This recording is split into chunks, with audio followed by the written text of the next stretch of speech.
As was said in my introduction, I am traveling the country in my RV. I probably left it out, I'm sorry, Sarah. I'm traveling the country as a traveling nurse. So I've been doing that for a couple years now, and I've worked at 6 hospitals in 5 states, all over the country. I've gone back and forth quite a bit. So part of why I wanted to be a travel nurse is that I could see all the various ways that people with substance use are treated in different hospitals around the country, and really even in the same metropolitan area, depending on whether you go to the fancy private insurance hospital or the public hospital, it's just vastly different. Okay, so criminalization of pregnant people. Here we go. I have no money from anybody ever. If you'd like to give me some, I'll accept it.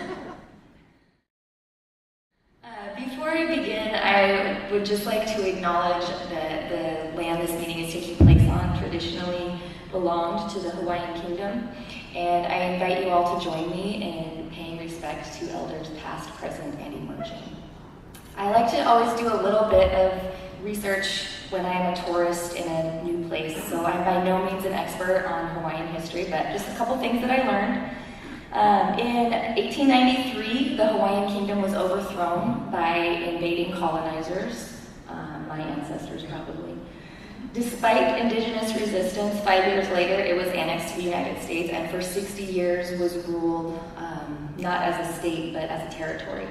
It didn't become a state until 1959. And there we have a beautiful picture of the last queen of Hawaii, Queen Liliuokalani. I wanted to also, since this meeting is focusing on disparities, I wanted to talk about mahu, which is the Hawaiian third gender. Many Native and indigenous cultures have more than 2 genders. The concept of third gender is not new. In Hawaiian culture, the third gender is traditionally associated with spiritual and cultural roles of teaching and nurturing, especially young people. There's a really awesome documentary that I found about 2 mahu people. One is a teacher and one is a child. And you can see a short version of that for free. It's like 20-25 minutes at kumuhina.com. So what we're going to talk about today is, firstly, the various ways in which pregnancy is criminalized. We're going to talk about what laws exist and how they are misused, in my opinion, and hopefully yours too after this. We're also going to talk about some of the people that are currently suffering from these laws, some of our patients. Hopefully it will become obvious why this is not a good idea to criminalize pregnancy. And then at the end, I'm going to give you guys some tools and some ideas to take back to your practice and make a real difference. So Trish already talked about language. I'm going to talk about it too. Firstly, I want to say people should definitely be allowed to self-identify however they feel comfortable. So if you have a patient that calls themselves an addict, for example, that's okay. You don't correct them and say, no, you can't talk like that. But for us, when we're speaking to our patients, when we're writing literature, when we're talking about populations, it's really important that we use language that is not stigmatizing. Firstly, because when you use that language, it shapes the way you think about these topics. And secondly, because it signifies to the people that you treat whether or not you respect them. So part of that is not everybody that can become pregnant is a woman. We're going to have people who are from all of the LGBTQ spectrum, non-binary people, polyfamilies, and just in case it's a new concept to anyone, I want to define cisgender. Cisgender means, for example, I am cisgender. That means the OB that was present when my mother delivered me, intentional language there, my mother delivered me, looked at me, said I was a girl, and when I grew up and became self-aware, I said, yeah, I'm a girl. So that means I'm cisgender. Some of your folks are not going to refer to their body parts and processes in the traditional language that we're used to. So for example, when I have a patient who's a transgender man, they don't refer to this area as breast. So, and not all of them, but some people. Some people feel more comfortable with chest feeding, nursing, being called the gestational parents. Pregnant person is a really easy one to use. As far as substance use, addiction, addict, drug abuse, these are not medical terms and have not been in DSM-5 for over a decade, 2 decades now. They're poorly defined. They mean something different to everybody that you talk to. And we still kind of sort of use them in medicine because we have this journal called addiction and we have all this other stuff that just people haven't gotten around to changing yet. But those are not proper terms. So like Trish said, we refer to people as person with, say, opioid use disorder or caffeine use disorder or whatever disorder it is. Babies are not born addicted. Even back 1,000 years ago when addiction was a medical term, it meant a series of behaviors that infants are incapable of performing, such as spending a lot of time getting, taking, and recovering from drug use and neglecting responsibilities. Obviously, infants can't do any of that. So we talk about babies with prenatal substance exposure or physiological dependence. As far as incarcerated people, we just want to use person-first language. And so that means we're not referring to people as prisoner, felon, inmate. These are nasty words that come with a lot of stigma. So try to just use person first. And a lot of this is new to me too. I'm probably gonna mess it up in this presentation. So no judgment, we're all working on ourselves. So by its nature, criminalization of pregnancy is something that only women and other people who can become pregnant can commit. Cisgender men can never, ever get in trouble for any of these crimes. The harms of our entire criminal justice system are disproportionately borne by people of color and poor people, and that is particularly true with pregnant people. It's important too to remember that some of the things that we do that we may think are better can actually cause more problems. So drug courts, for example, a lot of people get really excited about drug courts, but oftentimes drug court involves a judge telling your patient what medication they can use or whether they can use medication. Many drug court judges do not allow their patients to use methadone or buprenorphine. Patients. I even said patients. They're not the judge's patients, they're your patients, so you need to fight for that. The other issue is that criminalization of pregnancy opens the door to state control of women and other people who can become pregnant and our reproduction, and is being used by anti-choice groups to help erode abortion. And one example of that is last year, Martin Fox of the National Pro-Life Alliance used a case of a woman who suffered a miscarriage while she had substance use disorder and was imprisoned for 10 years to say, well, if we can put him in jail for taking drugs and having a miscarriage, why can't we put him in jail for taking drugs that cause an abortion? And he's right, but we should not criminalize both, we should decriminalize both.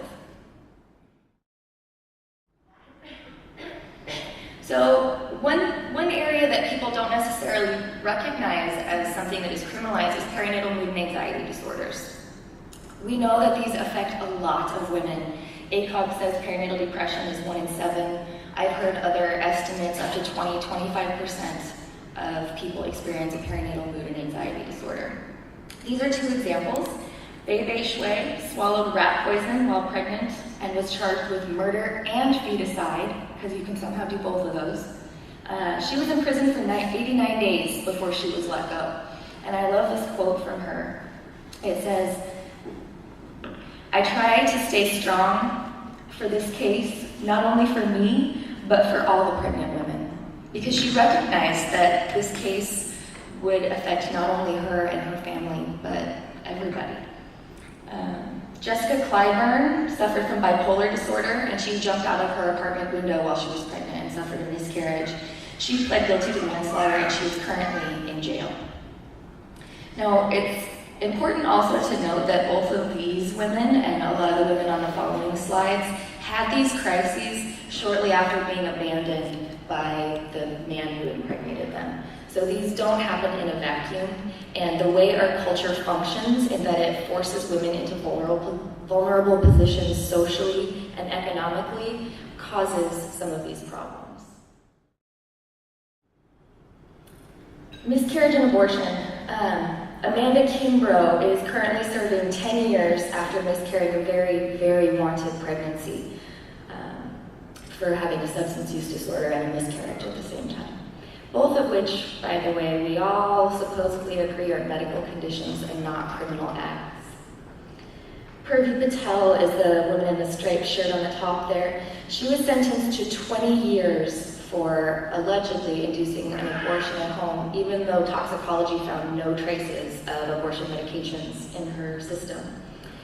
She's another one that was charged with both feticide, which means killing a fetus, and child neglect, which should not be able to happen to the same fetus/child. She was incarcerated for almost 2 years before being let go. So even though a lot of these women got out eventually, this is still enough to completely destroy your life. I want to also talk about some of our non-US states. I don't know if there's anybody here from Central America or Mexico, but Las 17 in El Salvador are at least 17 women who are incarcerated for up to 40 years for miscarriages. And these laws are not unique to El Salvador. The World Health Organization estimates that 9% of maternal mortality in Central America is due to people accessing unsafe abortion. This photo is of a woman who was sentenced to 30 years in prison for experiencing a miscarriage after she was raped. I just want to let that sit for a moment.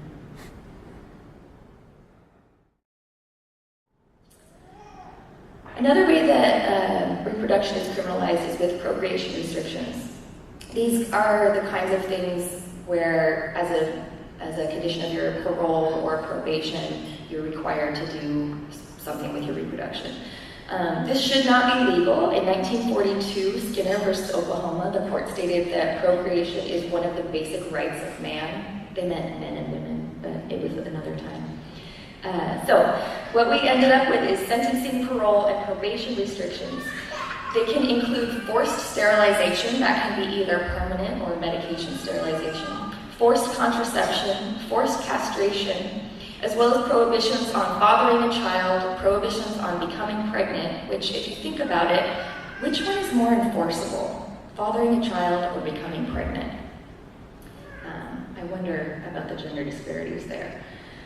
There's even cases where women, never men, because come on, women have been told that they're not allowed to live under the same roof as a man as a condition of their parole. So that can cause some issues. There also have been people that are told they're not allowed to engage in sexual intercourse as a condition of their parole, which is just absurd.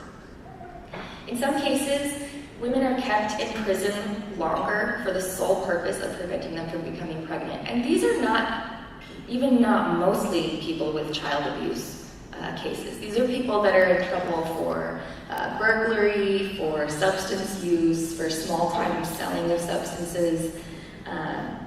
It really doesn't make any sense. It's just allowed to happen because these are the people that our society doesn't care about.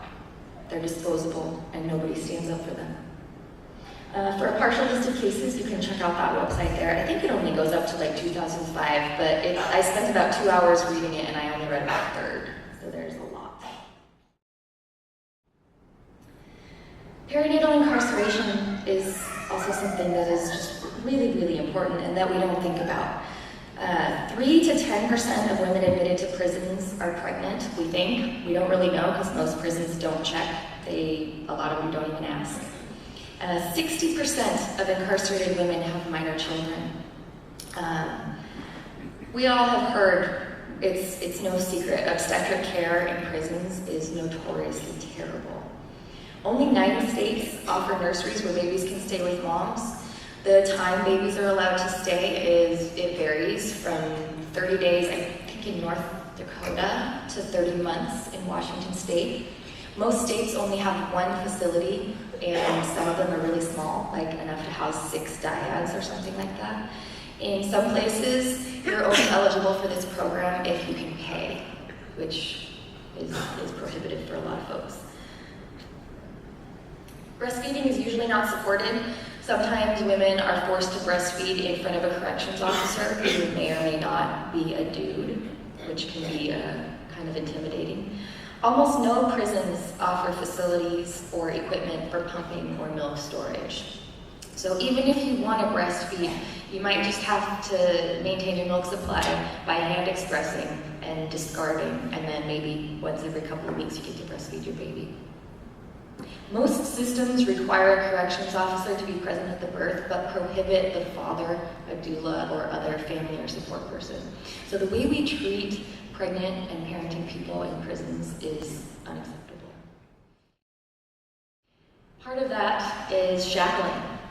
Now, shackling pregnant people in prison, in transport to the hospital, in labor and delivery, is opposed by everybody. Not just us, healthcare people, but prisons people. It's opposed by midwives, ACOG, AMA, A1, also the Bureau of Prisons, the U.S. Marshals, and the National Commission on Corrections Healthcare. Everybody opposes it, yet it happens all the time. I have taken care of a handful of people who are incarcerated in my life, and every single one of them was shackled. It's really, really common. It has been ruled a violation of the VIII Amendment, which prohibits cruel and unusual punishment. And again, our society considers these people to be disposable, so nobody cares and nobody does anything about it. Nobody's ever tried to escape. I don't know how many of you have seen somebody in the middle of labor get up and try to run away from their prison guard. That doesn't happen, okay? They don't need to be shackled. It is not keeping anybody safer. Despite all this, most hospitals don't have a policy on shackling. I asked on a couple listservs, and it was just crickets. Nobody has a policy on this. And we need to advocate for this, because oftentimes these prison guards, they don't know either. They're not trying to be jerks, I hope sometimes. So we need to have a policy, and if you could say it is our policy not to shackle during labor and breastfeeding and postpartum, then that's going to make a real difference for your patients. Now, substance use. Firstly, I want to say intoxication and dependence with substances are not crimes. Possession is what you get in trouble for, not these other things, unless you're pregnant or parenting. Alcohol and smoking are easily the most harmful and common substances used in pregnancy, and they are not criminalized. Criminalization is abortion. We'll talk about at least one case on the next slide where that happened. There's no clinical evidence base for criminalization in perinatal substance use. No evidence whatsoever that has found criminalization to be helpful in deterring substance use or helping people get treatment, or proving that using substances should be punished. Substance use has not been linked to increased child abuse or neglect. Now, this one is kind of tricky because most states, even super liberal, progressive, hippy-dippy states, like where I'm from in Washington or where I'm currently working in California, even in those states, a lot of people are reported to child services for nothing other than a positive drug test. So that means that you have a child protection case for a family with no evidence of abuse or neglect, just that the parent is using substances. So when we look at a lot of this research, those cases make it seem like substance use is associated with increased child abuse and neglect. However, that's not the case, and that's what this paper by Smith in 2002 kind of parsed out. Literature routinely overstates the risk. I cannot tell you how many papers I've read, and you look at their data, and it's like, we didn't really find anything. But then in the conclusion, somehow they say, oh, this is very dangerous and should be prohibited. And that's not just little studies here and there, that's everybody, and I hate to say it, that's including ACOG a lot of the time. So what this leads to is that legislators make our laws without having accurate information. I hope that the legislators read some of the scientific literature, but I doubt it. I think what they read is what a lot of us are exposed to, which is the regular media. And the regular media is not always the best at interpreting scientific data. This graph on the bottom just shows the prevalence of some perinatal risk factors. So way over, the tallest one over there is obesity, and then we have some things like smoking, intimate partner violence, and then way on the other side, the bottom one is illicit drug use. So that's not to say that it's not a problem, because it totally is, and we should definitely address it. However, there are a lot of other things that go into somebody's health of their pregnancy and their birth outcomes. So these are some people, some families that have been affected. Casey Sheehy took 1 Valium during pregnancy, and both of her children were removed from her custody for 1 full year. Martina Graywind was a homeless woman who was charged with reckless endangerment for inhaling paint fumes. She went and got herself an abortion, and all charges were dropped. YN is an anonymous person. She was found guilty of child abuse after her son had withdrawal from prescribed methadone that she was taking as directed. She was put on the state child abuse registry, and that was published in the newspaper of her small town. She was on the registry for a full year before that ruling was reversed. So again, even though these things are reversed a lot of the time, the damage is done. Regina McKnight was sentenced to 12 years in prison after having a stillbirth, believed by the court to be caused by cocaine use. She was released after 8 years.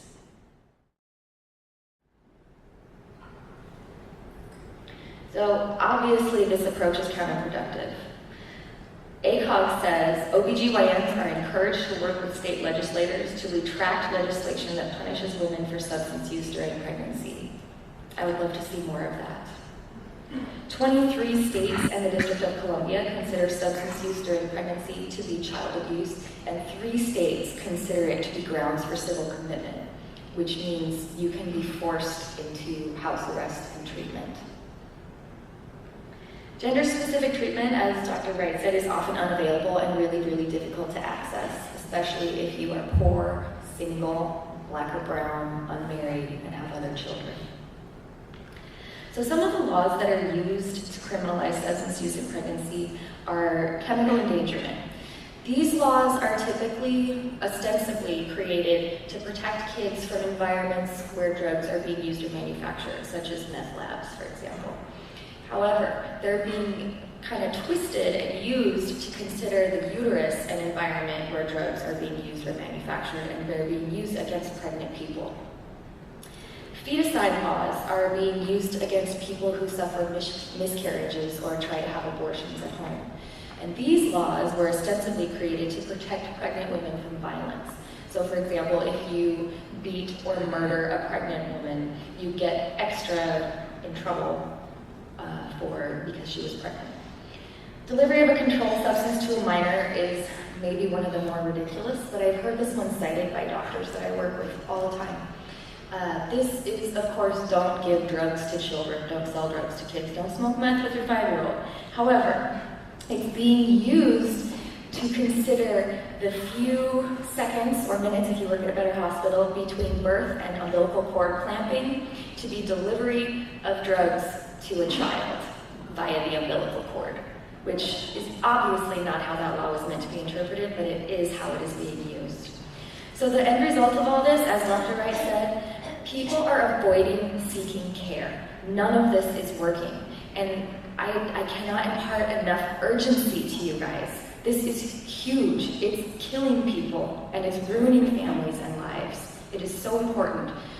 If you do one thing, call or write to your legislator and say that these laws need to change. Really quickly, what happens after you make a CPS referral? A lot of us don't really know, and we're just like, yay, I did it. CPS is going to take care of it. It's all fixed now. However, in every state, CPS doesn't start with a need for help. It starts with an allegation of abuse or neglect. And they do not fund services. They fund child removal. I've been speaking with somebody in Washington State who felt her mental health deteriorating. So she went to her caseworker and said, hey, I need help. That opened an investigation, and her 2 children were removed from her custody. She didn't see them for 10 days. And when she did see them, she asked the caseworker, what can I do? What do I need to be doing to get my kids back? And the caseworker said, we'll tell you in a month. I'm hoping that that is a rare case. I only hear about the negative ones. I'm sure there are really, really wonderful people working in the child welfare system.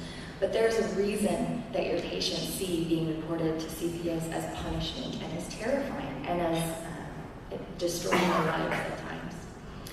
In Colorado, Texas, and South Carolina, illicit substance exposure is grounds for immediate termination of parental rights. That doesn't mean your kid goes into foster care. That means you lose your kid forever. The foster system is not benign. Again, there's lots and lots of just really lovely people working in that system. However, there's a lot of abuse. And even when it functions perfectly, being in the foster system and being moved around from house to house and caregiver to caregiver is not benign. That's really traumatic for these children. In some states, social workers automatically inform law enforcement. I worked in Idaho at a hospital where the police were called to the room of somebody who was in labor who tested positive for cannabis. And when I asked about it, they said, we always do that. That's normal. That's what we do. Ferguson v. the City of Charleston in 2001 was a case argued by Lynn Paltrow, who's my hero. If you don't know who Lynn Paltrow is, of National Advocates for Pregnant Women, check her out. The Supreme Court finds that testing body fluids for substance use without consent for the purpose of criminal investigation is unconstitutional. And that doesn't mean your consent for care that you sign when you come into the hospital. That doesn't count. You have to do a real, thorough, informed consent with your patients. I've got to hurry through these next slides. These are just some of the laws in District 8 of 9 states. You'll see that 4 states consider substance use disorder to be child abuse, so if you are from one of those states, this is your homework. Get that changed. Only a couple of them have treatment priority for pregnant status. Now, when it says on their targeted treatment program in various states, that could be stronger or weaker. In some places, it's just that the public health department encourages OBGYNs to refer their patients to treatment. So that's all that is in some places. In Montana earlier this year, you may have heard about it, it was all over the media for like 5 seconds. Bighorn County Attorney Gerald Harris announced a new policy of seeking civil restraining orders and incarceration of pregnant people with substance use. Bighorn County is like way in the bottom, it's like by that fruit or whatever that is over there. He asked the public to report their family members and neighbors if they suspected them of using substances during pregnancy. He specifically targeted indigenous populations of the tribes that lived in his county. He did not consult his own public health department or state attorney general before making this announcement. He just kind of decided to go out on his own. Everybody opposed this. Everybody. It was everywhere. ACOG was writing letters. I was writing letters. ACOG opposed it. His own public health department opposed it. And I just spoke with Esther Wynn, who's the director of public health in that county this week, and she said nothing really ever came of it. He kind of just quietly backed down. Nobody was ever arrested. So that's great on one level, but one thing that's not measured and not measurable is how many people delayed or avoided seeking care because this was all over the media. I'm willing to bet that it's a lot. So this kind of stuff, when it is just thrown out there and poorly researched, it affects people's lives. It's really, really important. I want to talk about cannabis for a second because it's the most prevalent illicit substance. There's no causal link between prenatal cannabis exposure and any negative child or pregnancy outcomes. There just isn't. Research is pretty equivocal. Even if there was such a link, negative outcomes are not child abuse or neglect. However, it's being used as such. Experts routinely misrepresent the data, which causes real harm to families. And it seems like cannabis is more stigmatized in pregnancy literature than methamphetamine or heroin or any of the other ones. It's weird how the data says one thing and everybody, just the level of freak out is kind of insane to me. Prenatal cannabis use is being used as evidence of child neglect, regardless of medical need, even in states where recreational cannabis is legal. For example, I've got a friend who's a family lawyer in LA County, and she said almost all of the cases on her desk right now are for parental cannabis use in the absence of any abuse or neglect evidence. So this is happening everywhere, regardless of whether it's supposed to or not.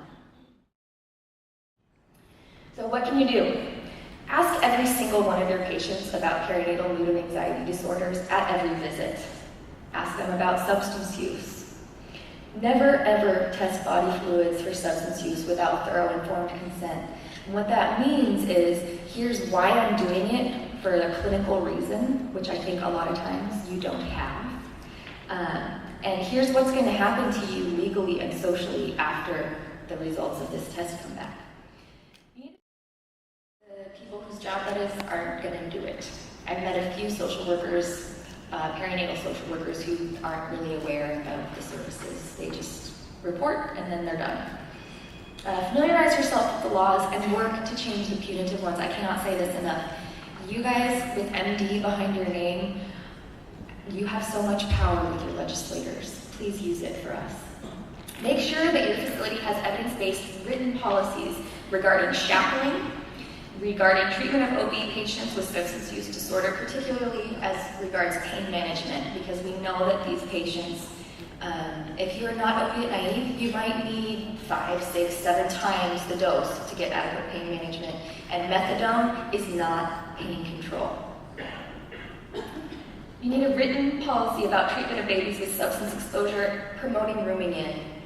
Rooming in is not only the most humane, it's better for maternal and infant outcomes, and it's so cheap, you guys. It is so much cheaper to put a baby on a nice warm chest in between some boobs than it is to stick it on a monitor in the NICU. Breastfeeding policies, you need to have a breastfeeding policy for people with substance use and people with incarceration. Firstly, because a lot of times women who are incarcerated report that in the hospital they weren't encouraged to breastfeed, they weren't taught how to pump, they weren't taught hand expression because the healthcare providers just assumed that they weren't going to breastfeed because they're in jail. You need a policy on breastfeeding for diehards with substance exposure because, let's be real, we don't get this education in school. I didn't get it in nursing school, and I've talked to a lot of OBGYNs, you didn't get it either. So a lot of us, through no fault of our own, don't know this stuff. So we need to have a policy that says methadone is not a contraindication to breastfeeding. Hep C infection is not a contraindication to breastfeeding. Because otherwise, people are going to be getting all this contradictory information and they're not going to know what to do. I have a lot of references. I think you can download my presentation if you would like to check some of those out. Or you can always email me for any of this information. I also have a lot of resources for patients. I have a sample letter to the media or to legislators that I can lend you whenever you need to make your voice heard. Thank you.